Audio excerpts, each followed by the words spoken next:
महाभारत युद्ध के पश्चात 5 पांडवों में से एक पांडव अर्जुन के पुत्र का जन्म हुआ, जिसका नाम था राजा परीक्षित। एक दिन जंगल में राजा परीक्षित शिकार करने गए थे और वही राजा परीक्षित को कलयुग दिखा। कलयुग को देखते ही राजा परीक्षित ने कलयुग को भूलोक छोड़कर जाने को कहा, लेकिन यह सुनकर कलयुग राजा परीक्षित के चरणों में गिर गया। और राजधर्म कहता है कि जो आपके चरणों में आए तो उसको ठुकराया नहीं जाता। इसके बाद राजा परीक्षित ने कलयुग को 5 स्थान निवास करने के लिए दिए, जिसमें मदिरापान, वेश्यावृत्ति, जुआ, हिंसा और जहां बहुत ज्यादा पाप हो रहा हो। राजा परीक्षित ने उस समय स्वर्ण का मुकुट पहन रखा था, जो राजा परीक्षित के पूर्वजों द्वारा उन्हें विरासत में मिला था। यह स्वर्ण पाप कर्मों से लिप्त था। इसी बात का फायदा उठाकर कलयुग राजा के मुकुट में प्रवेश कर जाता है। शिकार करते करते राजा परीक्षित को प्यास लगती है, तो वह जंगल में एक कुटिया के पास पहुंचते हैं। वहां एक ऋषि तपस्या में लीन बैठे थे, जिनका नाम शमीक था। राजा परीक्षित ने उनसे पीने के लिए पानी मांगा, लेकिन शमीक तपस्या में लीन थे, तो उन्होंने कोई प्रत्युत्तर नहीं दिया। तब राजा परीक्षित ने क्रोध में आकर शमीक ऋषि के गले में मरा हुआ सांप डाल दिया और अपने महल लौट आए।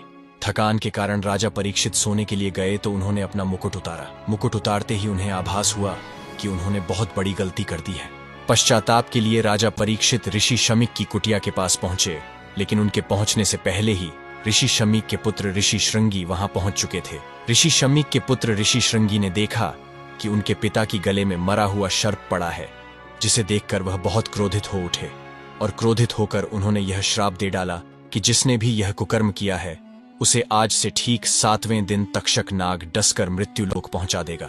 दूर खड़े राजा परीक्षित ने यह सब सुन लिया, जिसे सुनकर राजा परीक्षित काफी दुखी हुए, क्योंकि कहा जाता है कि जिसकी भी मृत्यु सर्प के काटने से होती है उसे कभी मुक्ति नहीं मिलती।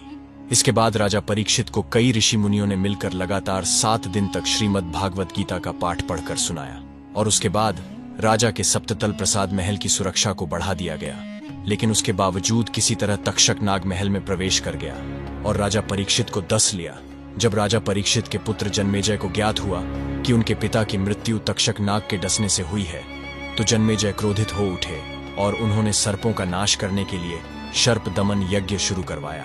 इसके बाद भूलोक के सारे सर्प उस सर्प दमन यज्ञ में आकर भस्म होने लगे, जिससे भयभीत होकर सारे सर्प जाकर माता मनसा देवी से रक्षा की गुहार लगाने लगे। तब माता ने अपने पुत्र आस्तिक को यज्ञ रुकवाने के लिए भेजा। यज्ञ में सर्पों की आहुति दी जा रही थी। तब मनसा देवी के पुत्र आस्तिक के सत प्रयत्नों की वजह से यज्ञ को रुकवा दिया गया। समय बीता और एक दिन राजा जन्मेजय की भी प्राकृतिक कारणों की वजह से मृत्यु हो गई। लेकिन जब राजा जन्मेजय की मृत्यु हुई, तब बदला लेने के लिए सर्पों ने राजा जन्मेजय की आत्मा को पाताल लोक में बंदी बना लिया। युग बदला और कलयुग की शुरुआत हुई। इस युग ने उस बालक के ग्रह नक्षत्रों का आकलन किया तो ज्योतिष भयभीत हो गया और कहा कि इस बालक का जन्म घोर अशुभ नक्षत्रों में हुआ है। ज्योतिष के बार बार उकसाने पर बालक के माता पिता ने बालक को समुद्र में फेंक दिया। जब बालक को समुद्र में फेंका गया तो एक विशालकाय मछली ने उस बालक को निगल लिया। इसके बाद बालक कई वर्षों तक मछली के पेट में ही रहा। एक दिन मछली तैरते हुए समुद्र के तट पर पहुंची, जहां पर भगवान शिव माता पार्वती को योग के रहस्य बता रहे थे। योग रहस्य बालक के कानों में भी पड़े। इसके बाद बालक ने मछली के पेट में ही योग का अभ्यास करना आरंभ कर दिया। 12 वर्ष कठिन साधना के बाद एक दिन उस मछली को एक मछुआरे ने पकड़ लिया, और जब मछुआरे ने मछली को काटा तो उसके पेट में से एक बालक मिला। यह देखकर मछुआरा चौंक गया और अचरज से भरे मछुआरे ने उस बालक को अपने साथ ले लिया। समय के साथ बालक बड़ा हो रहा था और एक दिन मछुआरे ने बालक को समुद्र किनारे मछली पकड़ने के लिए भेजा, तो बालक मछलियां पकड़ने के लिए गया और जैसे ही वह मछली को पकड़कर बाहर निकालता तो मछली तड़पने लगती। करुणामय बालक ने सभी मछलियों को पानी में छोड़ दिया और खाली हाथ वापस लौट आया। जब मछुआरे को यह पता चला तो मछुआरे ने उस बालक को बुरा भला सुनाया। तब बालक बहुत दुखी हो गया और वहां से अज्ञातवास के लिए निकल पड़ा। अपने भरण पोषण के लिए भिक्षा मांगने लगा। समय बीतता गया और समय के साथ साथ वह बालक एक प्रसिद्ध ऋषि के रूप में उभरने लगे। कुछ लोग उन्हें भगवान शिव का अंश मानने लगे तो कुछ लोग भगवान शिव का बहुत बड़ा भक्त। इतने लंबे समय तक मछली के पेट में रहने के कारण इन्हें मत्स्येंद्रनाथ के नाम से जाना जाने लगा। एक दिन गुरु मत्स्येंद्रनाथ एक औरत के दरवाजे पर खड़े होकर भिक्षा मांगने लगे। औरत भीतर से खाली हाथ बाहर आई और कहा कि खाने के लिए कुछ भी नहीं है। तो गुरु ने कहा कि बच्चों द्वारा छोड़ा गया कुछ वासी या झूठा खाना ही ले आइए। ऐसा सुनकर वह औरत दुखी होकर रोने लगी। गुरु से यह देखा नहीं गया और गुरु ने उस औरत को आशीर्वाद के रूप में प्रसाद खाने को दे दिया और कहा कि तुम्हें एक तेजस्वी और प्रसिद्ध बालक की प्राप्ति होगी। लेकिन कुछ लोगों ने उस औरत को भड़काया और कहा कि उसको इस प्रसाद का सेवन नहीं करना चाहिए, इस प्रसाद में जादू टोना भी हो सकता है। डर के मारे औरत ने उस प्रसाद को गोबर के ढेर में फेंक दिया। 12 वर्ष बाद गुरु मत्स्येंद्रनाथ फिर उसी औरत के दरवाजे पर आ खड़े हुए और उन्होंने कहा कि अब तुम्हारा पुत्र कैसा है। औरत ने झूठ बोलते हुए गुरु मत्स्येंद्रनाथ से कहा कि उसका पुत्र बहुत अच्छा है। लेकिन गुरु मत्स्येंद्रनाथ को शक हुआ तो उन्होंने आवाज लगाई और आवाज लगाते ही गोबर से एक 12 वर्ष का बालक प्रकट हुआ। यह देख औरत ने गुरु मत्स्येंद्रनाथ से क्षमा प्रार्थना की। गुरु ने औरत को क्षमा तो कर दिया, लेकिन उसके बार बार कहने पर भी वह बच्चे को अपने साथ ले गए और गुरु गोरखनाथ जी की शिक्षा दीक्षा गुरु मत्स्येंद्रनाथ के साथ हुई। एक दिन गुरु गोरखनाथ राजस्थान के ददरेवा गांव में आ पहुंचे और गांव के टीले पर अपनी धूनी लगाई और तपस्या में लीन हो गए। इसी स्थान पर चौहान वंश के राजा जेवर और घेबर जी का महल था और उनकी रानियों का नाम बांछल और कांछल था। दोनों जुड़वा बहनें थीं और दोनों को ही कोई संतान नहीं थी। माता बांछल दयालु और शांत स्वभाव की थी और ज्यादातर समय भगवान की पूजा अर्चना में ही व्यतीत करती थी।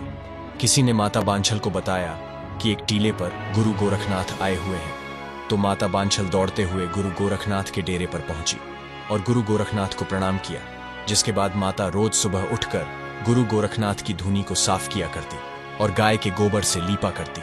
गुरुजी माता बांछल की तपस्या को देखकर बहुत प्रसन्न हुए और उन्होंने कहा कि कल मैं यहाँ से प्रस्थान करने वाला हूँ, अतः कल सुबह जल्दी उठकर यहाँ आए, मैं तुम्हें पुत्र प्राप्ति का आशीर्वाद दूंगा। माता बांछल खुशी खुशी महल में लौट आई और महल में आने के बाद उन्होंने अपनी बहन कांछल को सारी घटना सुनाई।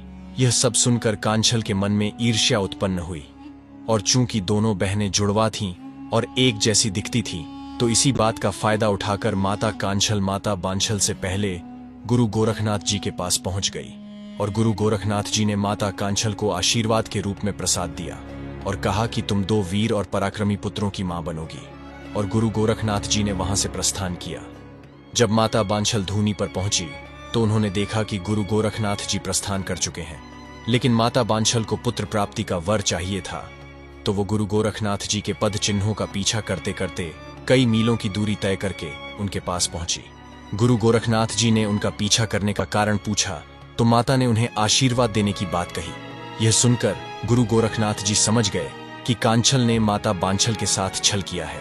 माता बांछल के साथ हुए अन्याय को देखकर गुरु गोरखनाथ जी के मुख से यह शब्द निकले कि मैं तुम्हें एक तेजस्वी पुत्र का वरदान देता हूं, जो कांछल के दोनों पुत्रों का वध करेगा। इस पर माता बांछल ने गुरु गोरखनाथ जी से प्रार्थना की कि ऐसा न करें, उसे 2 पुत्रों का वरदान दिया है तो इससे मुझे कोई आपत्ति नहीं है, लेकिन गुरु के मुख से निकले शब्दों को वापस नहीं लिया जा सकता था। इसके बाद गुरु गोरखनाथ माता बांछल को तेजस्वी पुत्र का वरदान देने के लिए पाताल लोक में उतर गए और वहां से राजा जन्मेजय की आत्मा को सर्पों से मुक्त कराकर ले आए और गुरु गोरखनाथ ने जन्मेजय की आत्मा को एक गूगल में स्थान दिया और वह गूगल लेकर अंतर्ध्यान हो गए। फिर उसके बाद गुरु गोरखनाथ माता बांछल के सामने प्रकट हुए। गुरु गोरखनाथ ने उस गूगल को प्रसाद के रूप में माता बांछल को दे दिया और इस प्रकार राजा जन्मेजय को माता बांछल के गर्भ में स्थान मिला और इसी समय माता कांछल को भी गर्भ